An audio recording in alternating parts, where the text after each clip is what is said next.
هذا من الذي علمت عليهم الإفادة والاستفادة والنفع والانتفاع والذكر والتذكير والدعاء والدلالة على الخير والحث على المسلمين كتاب الله سنة رسوله والإخوان الله سبحانه وتعالى بنية حسن الخاتمة عند الموت هذا أمر طويل في خير العافية ولكن مع السياسة ونبي يقول هذا سيدنا رسول الله الذي مطعمهم من المرسلين والأولياء وعباد الله أجمعين سيدنا المهاجر اللهم نشأ الفقير ومن محمد الوالد سيد الوالدين من والدينا والدكم ومن خاصة ومن عمر هذا المسجد سابقا لهجا خاصة هذا المسلمين عامة الوالدين سلام والدين سلام إن الله يدعي شيئا بالرحمة والمغفرة يعلي درجات الجنة جنة إلى حضرة النبي محمد صلى الله عليه وسلم الفاتحة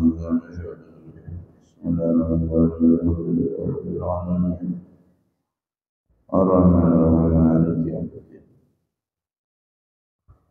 إياك نعبد وإياك نستعين اهدنا الصراط المستقيم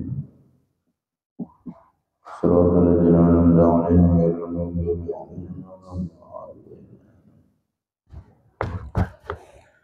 بسم الله والحمد لله على نعمة الإسلام وكفى بها من نعمة أشهد أن لا إله إلا الله وحده لا شريك له وأشهد أن سيدنا محمدا عبده ورسوله إلى سائر الأمة اللهم صل وسلم وبارك على سيدنا محمد وأنزله المقعد المقرب عندك يوم القيامة وعلى آله وصحبه إلى يوم القيامة رب اشرح لي صدري ويسر لي أمري واحلل عقدة من لساني يفقهوا قولي سدد لساني واهد قلبي بحق سيدنا محمد النبي صلى الله عليه وسلم استركم يا أهل الدرك ويا أهل الباطن ويا أهل النبوة ويا أهل النور أما بعد.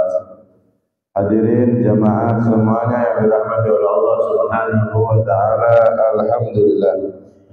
Kita semua diizinkan, dipilih, ditakdir oleh Allah Subhanahu wa taala untuk kembali hadir di majelis dan di tempat yang mulia ini. Semoga kumpulnya kita di sini membuahkan kelak kumpulnya kita di surga Allah Subhanahu wa taala, dan semoga kita diberi umur panjang, sehat walafiat, terkabul segala hajat, semakin istiqomah, setelah itu diberi kesempurnaan husnul khatimah. Amin Allahumma amin. Kajian tafsir kita satu pertemuan satu ayat sampai pada surat Baqarah ayat ke-88. A'udzu billahi minasyaitonir rajim. Bismillahirrahmanirrahim. Wa qalu qulubuna ghulf bal la'anahumullahu bi kufrihim faqalilan ma yu'minun. Wa qalu, dan mereka orang-orang Yahudi Bani Israel berkata, ailin Nabi, kepada Nabi kita Muhammad SAW saat itu, istihzaan, untuk mengolok-olok. Apa perkataan mereka? Qulubuna ghulfun, adapun hati kami ghulfun, sudah tertutup. Bal la'anahumullah, bahkan tetapi telah melaknat hum, kepada mereka. Ini jawaban dari Allah. Allahu itu Allah bi kufrihim, sebab kufurnya mereka. Faqalilan ma yu'minun, maka sedikit sekali yu'minuna, mereka beriman. Hadirin yang dirahmati oleh Allah Subhanahu wa taala, di sini Allah mengingatkan kita bagaimana kaum Bani Israel. Mereka mengakui, membenarkan bahwasanya memang mereka nggak mau beriman kepada Nabi Muhammad SAW. Dan memang mereka dulunya suka membunuh para nabi, para rasul yang diutus oleh Allah Subhanahu wa taala. Sampai saat itu mereka mengatakan qulubuna ghulf, hati kami sudah tertutup. Maksudnya bagaimana? Mereka mengejek Nabi kita Muhammad SAW. Pertama, mereka menyatakan bahwasanya hati kami tertutup, maksudnya adalah tidak akan menerima dakwahmu wahai Nabi Muhammad, tidak akan menerima dakwah agamamu, yaitu agama Islam. Karena itu orang Yahudi paling benci, paling tertutup dengan agama Islam, paling musuh sudah.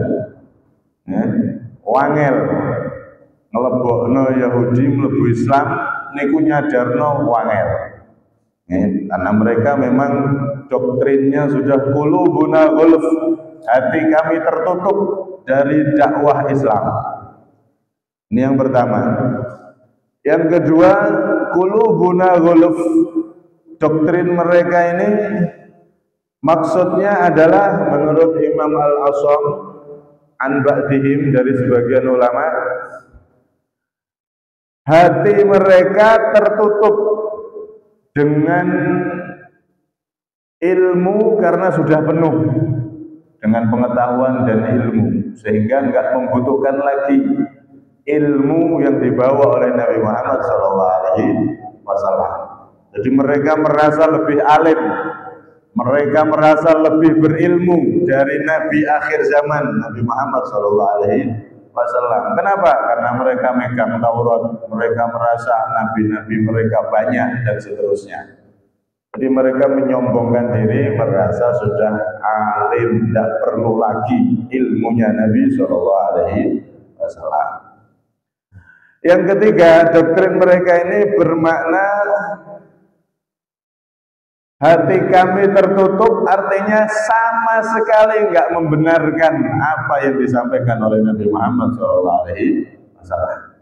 Sama sekali tidak membenarkan apa yang keluar dari agama Islam. Wah, ini doktrin mereka. Karena itu sangat sulit sekali orang Yahudi kok masuk Islam. Niku 1001 bahasanya, saking angeli. Kalau selain orang Yahudi, selain yang beragama Yahudi, niku banyak yang masuk Islam. Apalagi sekarang di luar negeri, di Amerika, di Inggris, di Eropa, niku banyak orang-orang yang berbondong-bondong karena tahu dakwah Islam ternyata begitu rahmat, begitu indah, mereka banyak yang masuk Islam. Tapi nak Yahudi, wangel. Karena mereka doktrinnya sudah seperti ini, qulubuna ghulf, hati kami tertutup, terkunci dari semua yang berbau Islam. Alhamdulillah. Kenapa mereka bisa punya ucapan seperti ini, bahkan diabadikan oleh Allah di Al-Quran? Wa qalu qulubuna ghulf, mereka menyatakan hati kami tertutup dari semua yang berbau dan berhubungan dengan Islam. Karena sebab musababnya tak lain adalah kesombongan. Orang itu kalau sudah merasa lebih mulia, merasa lebih berilmu, merasa lebih tinggi, ya sudah, tidak akan bisa menerima kebenaran. Walaupun datangnya dari Nabi paling mulia sekalipun, Nabi kita Muhammad SAW. Walaupun ilmu yang datang langsung dari Nabi Muhammad SAW tidak akan diterima. Karena mereka sudah dipenuhi dengan kesombongan hatinya tadi itu. Karena itu ada dua golongan yang nggak akan dapat ilmu yang bermanfaat, nggak akan dapat hidayah. Kata Imam Mujahid radhiyallahu anhu, beliau mengatakan la yanalul ilma hayyun wala mustakbir. tidak akan pernah dapat ilmu yang bermanfaat, tidak akan menerima nasihat, tidak akan menerima kebenaran. Orang yang pertama, dia pemalu, tidak akan dapat ilmu orang seperti ini. Oh, aku mau gabung ke majelis ilmu, izin aku. Apa melu ngaji izin? Tidak akan dapat ilmu. Kenapa? Karena malu dalam kebaikan itu jelek. Aku pengen masjid jamaah izin aku. Soalnya gak pernah belas ke masjid, tapi tobat yang masjid kok ya izinnya pol. Nah ini jelek ini malu yang harus dilawan. Malu ya yang harus dibuang, jangan dituruti. Nah kalau malu melakukan kejelekan, malu maksiat, malu mabuk, malu ngeslot, malu judi, malu adu ayam, nah itu bagus. Wes izin aku, soalnya aku wis tuwa ngene, soalnya dikenang anak-anakku apa kok ahli slot, ahli judi, ahli ini. Malu seperti itu bagus. Tapi kalau malu untuk bergabung di majelis ilmu, malu untuk jamaah, malu untuk melakukan kebaikan, ini malu yang jelek yang harus dilawan. Ojo malu kalau untuk kebaikan. Ini yang pertama. Wala mustakbir, dan tidak pula orang yang sombong. Orang yang sombong merasa lebih alim, merasa lebih hebat, dia tidak akan bakalan dapat ilmu yang bermanfaat. Walaupun sing ceramah Nabi Muhammad SAW, tidak bakal dapat ilmu dia. Ya, apalagi bukan Nabi Muhammad yang ceramah, yang menyampaikan. Ya. Karena itu syarat agar kita bisa mengambil ilmu dan dapat ilmu yang manfaat dari para ulama, dari guru-guru kita, syaratnya itu kita harus merasa lebih rendah diri dari guru kita. Nah, kita merasa lebih mulia dari guru kita, nggak bakalan dapat ilmu manfaat. Tidak bakalan kita bisa meraih keberkahan dari guru kita tersebut. Karena itu Nabi SAW di dalam salah satu hadis yang diriwayatkan oleh Abi Hurairah, beliau pernah bersabda, "Ta'allamul ilma." Belajarlah kamu, tuntutlah ilmu yang manfaat. Wa ta'allamu lil ilmi sakinah, dan belajarlah untuk ilmu as-sakinah, ketenangan, kebersihan hati. Cari ilmu yang manfaat dan juga belajarlah agar hatimu itu tenang, alias semakin bersih-bersih, bukan hanya pinter ilmu toh, tapi hatinya harus semakin bersih dengan bertambahnya ilmu. Wal waqar, dan ketenangan. Sama ya. Wa tawadhu liman ta'allamna minhu, dan bertawaduklah kepada orang yang kalian itu mengambil ilmu dari orang tersebut. Jangan sampai kita merasa lebih alim, lebih mulia, lebih dalam hal-hal yang lain. Kalau sudah seperti itu, kita tidak akan bisa mengambil ilmu yang manfaat dari siapapun, bahkan dari Nabi Muhammad sekalipun. Kalau kita merasa lebih hebat, lebih mulia seperti orang Bani Israel ini tadi, maka tidak akan dapat kebenaran, bahkan hatinya pun benar-benar terkunci. Qulubuna gulf, hati kami tertutup. Ya iya, tertutup kesombongannya, tertutup, benar-benar tertutup. Bahkan sampai kitabnya sendiri pun didustakan. Kitab Taurat yang menyebutkan naat atau sifat Nabi Muhammad pun didustakan. Saking sombongnya mereka, merasa lebih mulia, merasa lebih alim daripada Nabi kita Muhammad SAW. Nah, karena itu Allah Subhanahu Wa Taala membantah mereka, balla'anahumullahu bikufrihim.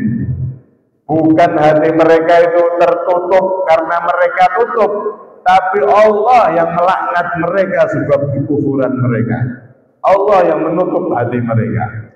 Akhirnya mereka dengan kesombongannya tersebut tidak mau menerima kebenaran dari Nabi kita Muhammad SAW, padahal sudah jelas wis cetha welo-welo ning kitabe ono, tapi tidak mau nerima.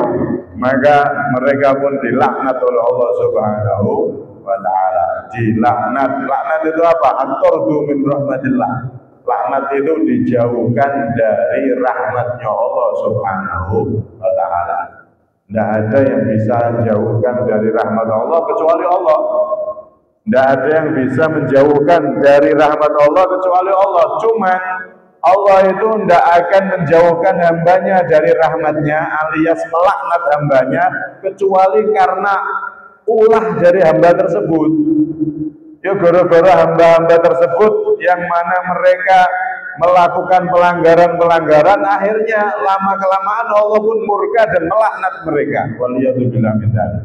Nah, di antara sebab-sebab orang itu bisa dapat laknat dari Allah, padahal Allah itu Ar-Rahman, Ar-Rahim, Maha Pengasih, Maha Penyayang, Maha Rahmat. Tapi ada sebagian makhluk Allah yang dilaknat oleh Allah.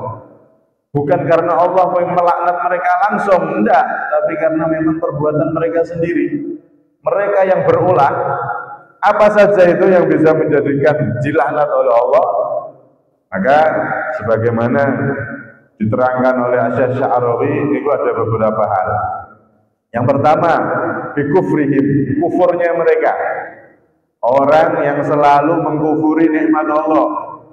Wes dikai nikmat urip, tapi kufur sama Allah, tidak mau ibadah dan seterusnya. Ini nek diterus-terus gak tobat bahaya. Di ujung akhir cerita hayatnya bisa jadi dia dapat laknat dari Allah Subhanahu wa taala. Dikai urip, dikai rezeki, dikai sehat, awalnya normal mulai ujung rambut sampai ujung kaki. Tiap detik, tiap hari, tiap saat Allah ngasih nikmat bendino. Tapi sujud sekali gak pernah. Sholat cuman ping 5 gak mau. Ya Allah, kalau seperti ini tidak tobat, tidak berhenti, khawatirnya nanti berujung dilaknat oleh Allah Subhanahu wa taala. Ini mereka orang-orang Yahudi sudah diberi nikmat besar, diberikan kitab Taurat, bahkan kitab-kitab para nabi yang lain, termasuk kitab Injil yang diberikan kepada mereka orang-orang Bani Israel. Para nabi banyak, kitab diturunkan kepada mereka banyak, tapi mereka mengkufuri isi-isinya. Ya, maka akhirnya mereka pun menjadi orang yang dilaknat oleh Allah Subhanahu wa taala, tidak diberi hidayah oleh Allah Subhanahu wa taala. Innallaha la yahdil qaumal kafirin. Allah tidak akan ngasih hidayah, tidak akan ngasih ilmu, tidak akan ngasih rahmat kepada orang-orang yang mengkufuri nikmat Allah Subhanahu wa taala. Kalau orang kafir yang enggak beriman sama Allah, wah itu laknatnya besar, mereka di neraka selamanya. Tapi kalau orang yang beriman tapi kufur sama nikmat Allah, enggak mau ibadah, yaitu dapat laknat Allah, cuman enggak sebesar yang tadi. Dia di neraka enggak tahu sekian tahun atau berapa tahun. Itu kalau memang dia mati masih bawa iman, bawa Islam. Walhasil intinya ini hal yang menjadikan hamba tersebut menjadi orang yang dilaknat oleh Allah. Pertama adalah mengkufuri nikmat Allah. Kemudian yang kedua abdulum, dolim. Allah tidak akan merahmati, tidak akan ngasih hidayah ilmu kepada orang yang dolim. Innallaha la yahdil qaumadz zalimin. Wong sing dolim tidak akan dikasih hidayah, tidak akan dikasih rahmat oleh Allah sampai dia benar-benar bertobat. Nek ijek dolim terus, maka dia jauh dari rahmat Allah, jauh dari hidayah Allah, bahkan bisa dilaknat oleh Allah Subhanahu wa taala kalau tidak mau bertobat. Sampai disebutkan dalam kitab Ibanatul Ahkam niku, Nabi SAW ketika beliau dilapori sahabat, "Wahai Rasulullah, ada sahabat yang wafat." Maka Nabi tanya, "Hal lahu dain, hal alaihi dain?" Apakah dia itu punya hutang? Ditanya sama Nabi, "Dia hutang orang?" Kalau punya hutang, Nabi tidak mau nyolati. Udah kalian aja yang nyolati. Nabi tidak mau datang, tidak mau nyolati kalau dia punya hutang. Kenapa? Karena kalau Nabi ikut nyolati, Nabi mendoakan Allahumma ighfir lahu warhamhu wa'afi wa'fu anhu. Ini kan doa yang wajib dibaca ketika sholat jenazah. Ya Allah ampuni dia, rahmati dia. Kalau sudah Nabi yang menyolati, Nabi yang berdoa, maka pasti diampuni oleh Allah. Kalau sudah diampuni berarti utang-utangnya ya diampuni sama Allah. Sing doa Nabi. Nah kalau begitu nanti berarti ada hak orang yang belum dibayar gara-gara doa Nabi. Akhirnya ada hak orang yang akan tidak terbayar. Nah, Nabi tidak mau. Kecuali ada sahabat yang nanggung utangnya. Wahai Rasulullah, saya siap nanggung utangnya. Baru Nabi mau datang sholati sahabat yang wafat dalam keadaan bahwa masih punya utang. Kenapa? Karena takut kalau sampai utang itu nggak ada yang bayar, kan dolim itu namanya. Padahal utang itu kan halal, boleh. bisa jadi dia memang belum bisa bayar. Nah, apalagi kok ada orang ngambil harta orang lain diambil, bukan utang tapi nyuri. Bagaimana ini? Mana lebih parah lagi? Wong iki utang wae Nabi khawatir kok kalau sampai terjadi nggak dibayar itu terjadi kedoliman. Beliau tidak mau nyolatnya sampai ada yang jamin. Nah, dijamin nanti ada yang bayar baru Nabi datang dan mensolati. Kalau belum ada jaminan yang bayar, maka Nabi tidak mau karena beliau tidak meridhoi kedoliman sekecil apapun terjadi. Karena itu bahaya orang yang dolim mengambil hak orang lain padahal bukan haknya, maka itu kalau diteruskan tidak tobat berbahaya, bisa membuahkan laknat waliyadzubillah amin. Kemudian yang ketiga fisik itu langganan melakukan dosa. Wes dosa terus istiqomah. Istiqomah, ngeslot, istiqomah, adu ayam, istiqomah, judi, istiqomah, mabuk. Wes pirang tahun? Wes 50 tahun. Umurmu piro? 70 lah. 70 jadi istiqomah maksiat. Istiqomah nek salat, istiqomah nek zikir, wah bagus di usia-usia akhir-akhir. Siapa yang tahu kematian? Tidak ada yang tahu. Kematian datangnya bisa mendadak. Karena itu gunakan umur kita dengan sebaik-baiknya ibadah kepada Allah. Termasuk salah satunya kita hadir di majelis seperti ini. Ini seperti ibadah yang luar biasa, lebih mulia daripada sholat 1000 rakaat dan seterusnya, sudah sering diterangkan. Fisik langganan maksiat ini bisa menjadikan orang tersebut dilaknat oleh Allah Subhanahu wa taala. Innallaha la yahdil qaumal fasikin. Tidak diberi hidayah. Kalau sudah tidak diberi hidayah berarti dia akan sampai kepada laknat Allah Subhanahu wa taala. Kemudian yang terakhir, sebab musabab kenapa Allah melaknat hambanya, al-israf wal kadzib, yaitu berlebihan dan berdusta. Innallaha la yahdi man huwa musrifun kadzdzab. Sesungguhnya Allah tidak akan beri hidayah. Kalau sudah nggak diberi hidayah berarti dia semakin jauh dia bisa jadi akan dapat laknat dari Allah Subhanahu wa taala. Kepada siapa? Orang yang musrif, orang yang berlebihan. Berlebihan dalam segala hal. Ini tidak boleh. Berlebihan dalam segala hal itu tidak boleh. Yang boleh itu cuma berlebihan mencintai Allah, berlebihan mencintai Rasulullah, itu boleh. Tapi selain itu tidak boleh. Dengan sedekah, bersodakoh semua harta, punya harta berapa? Saem, sodakono kabeh. Mari ngono anake kelaparan, ndak iso mangan. Enggak oleh, jangan. Harus diatur dalam bersedekah, harus diatur dalam hal-hal apapun. Tidak boleh berlebihan. Orang yang berlebihan itu berbahaya. Dalam makan juga sama. Malah Imam Luqman al-Hakim itu pernah mengatakan pada anaknya, ya bunayya la ta'kul shib'an, bisa dibaca syabi'an, ala shiba' fa innaka intal kihi lil kalbi khairan min an ta'kulah. Wahai anakku, kamu jangan berlebihan dalam segala hal, termasuk makan. Makan jangan kenyang nemen-nemen. Ya kenyang-kenyang biasa, jangan terlalu kenyang yang terlalu kenyang. Berlebihan jangan.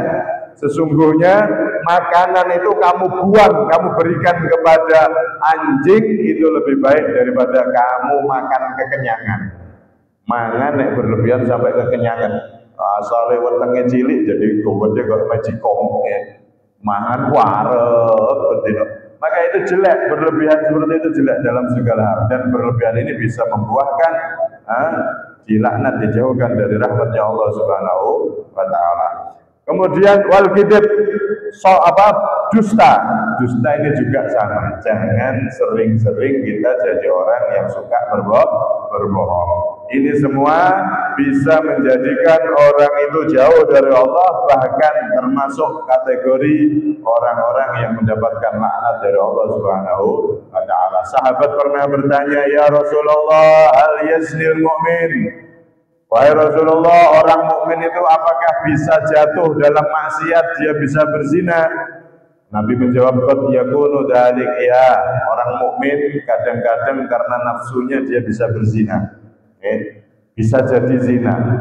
Kemudian, ya Nabi Allah, hal yakdzib al-mu'min, apakah seorang mukmin itu bisa berdusta, bohong?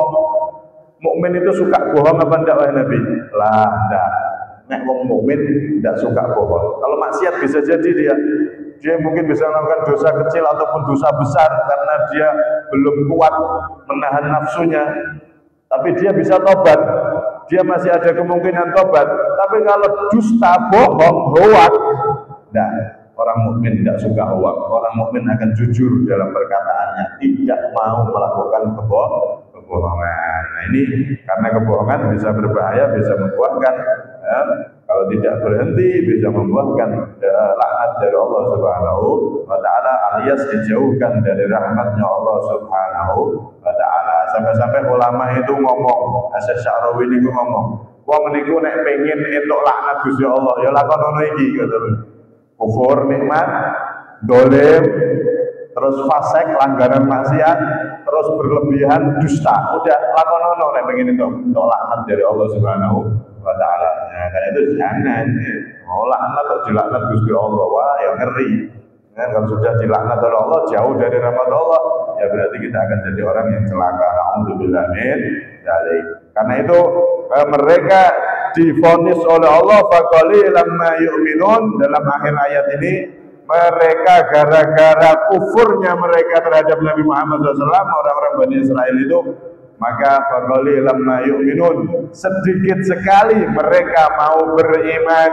Ya tadi itu orang Yahudi Bani Israel niku sangat-sangat sulit menerima iman, sangat-sangat sulit menerima kebenaran yang datang dari agama Islam. Faqalilan ma yu'minun. Ada yang mengatakan ulama, mereka yang menerima keimanan itu sangat sedikit, bisa dihitung dengan jari. Di zaman Nabi, Abdullah bin Salam dan pengikut-pengikutnya aja yang beriman. Selain itu banyak yang mengingkari Nabi kita Muhammad SAW.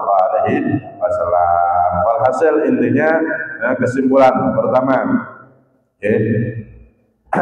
jangan kita menjadi orang yang merasa lebih mulia dari siapapun, lebih-lebih dari para ulama, dari guru-guru kita. Kalau sudah begitu, kita akan terhalang dari ilmu yang manfaat dan keberkahan mereka para ulama. Kemudian yang kedua, hindari hal-hal yang menyebabkan orang itu dapat laknat. Pertama, kufur terhadap nikmat, ngufuri Gusti Allah. Nomor dua, dolim terhadap sesama. Nomor tiga, langganan istiqomah maksiat. Nah, maka yang keempat, kemudian yang keempat berlebihan. Yang kelima, dusta, sering dusta. Ini hal-hal yang bisa menjadikan orang tersebut dilaknat oleh Allah, maka hendaknya kita jauhi semua. Semoga kita semua termasuk orang-orang yang selalu dinaungi rahmat dari Allah Subhanahu wa taala di dunia sampai di akhirat. Di dunia kita jadikan orang yang selamat, dan di akhirat kelak kita jadi orang yang selamat dan dikumpulkan bersama Nabi Muhammad di surga Allah Subhanahu wa taala. Amin. Allahumma amin. Kurang lebihnya minta maaf. Assalamualaikum warahmatullahi wabarakatuh.